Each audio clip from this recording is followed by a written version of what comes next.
mind getting in trouble. I would rather have 4 tires. I think now that Jarrett and Martin are right together, they'll work together, and the fresher tires hold better in the corners and should have better lap times. 38 laps, 95 miles to go. We're back under green.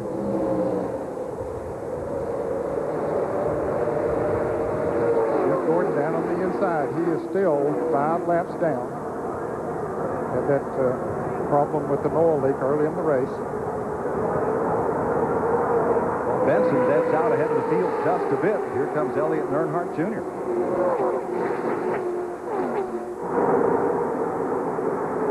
Oh, Elliott to the outside, and Earnhardt made the same move and almost got him. And almost got Bill Elliott on the outside there. Here comes Mark Martin on the inside, though, by Dale Earnhardt Jr. to take over second spot.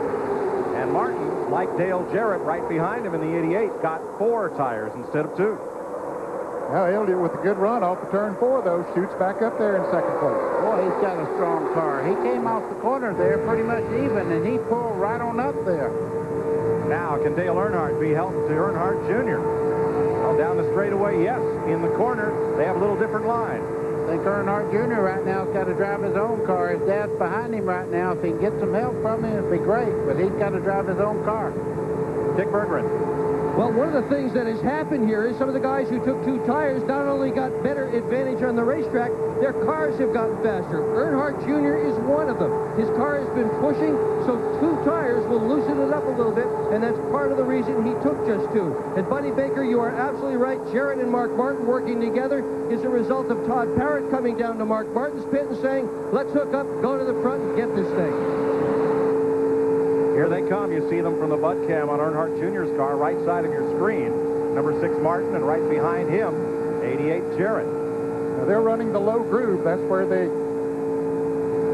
chose to go after the restart of the race. And right now the outside groove seems to be moving a little bit better. Mark Martin there trying to get by Dale Earnhardt Jr. I think as they go along and the heat gets in the tires, you can see Mark Martin a little quicker in the corner there.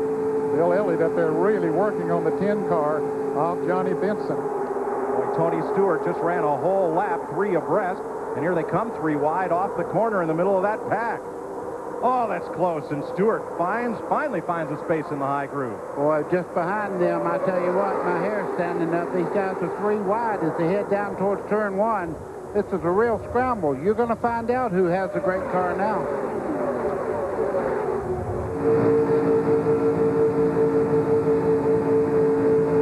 Earnhardt Jr. on the right, looking ahead at Dad.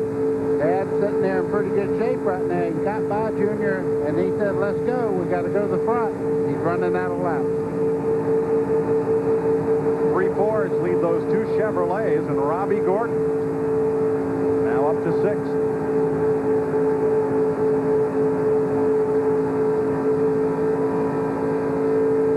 Buddy, when you raced against your dad, the legendary Buck Baker, was he a help or a hindrance to you? Oh, he's always a help, but I will tell you this. If I had a better car and I didn't take it to the front, I had to have something to do next week because I didn't have a ride anymore. 8 cars now single file in front of the pack, which is still too wide all across turn 2. Robbie Gordon is one of those up there in the 8th, running in the 6th position. Now they start to fan out, try to get 2 abreast. Yeah, they're getting nervous right now. A lot of people are sitting there, and they know double wide won't work. A lot of cutting off there. You see Dale Jarrett on the top side trying to get back in line with the guys on the inside. Robbie Gordon almost got in the left rear corner of him in the center of the corner. Johnny Benson leads in a Pontiac. Last Pontiac winner was when Cale Yarborough carried our CBS race cam in 1983.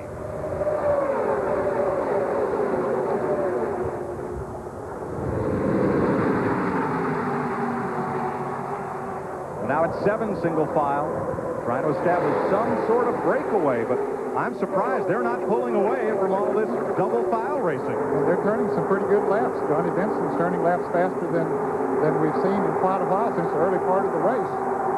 There's Wallace down on the inside. Number 2, left side of your screen. He's got Ward Burton with him right in line. And Mike Skinner. Today.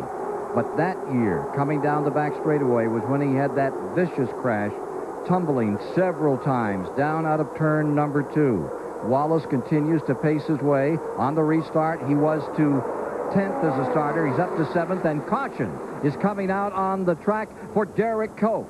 We're down to decision time in this $9 million shootout, and there is the Bud Moore, number 15, pulling in. Let's go back to Mike Joy.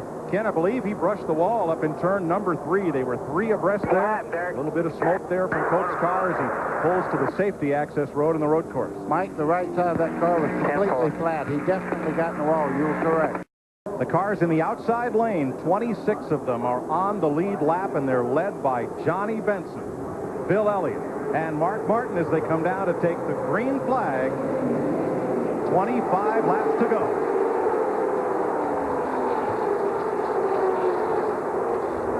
And the best thing right now that Johnny Benson has going for him is Jeff Gordon on the inside right there. They're not able to swing down and get a run on him off the corner there. As they head down towards the back straightaway, you can see Benson's holding them side by side. All week long, Benson's Pontiac has been better out front than when it's been behind other cars. I know one thing. He's making a statement, whether he wins this race or not. You know, last year he was pretty well wrote off as not being that competitive on Major Speedway. But, buddy, he's making a statement today. Benson was dropped from the Jack Roush multi-car team after last season. As from Dale Earnhardt, we look back at the Busch Series champion and Winston Cup rookie Earnhardt Jr.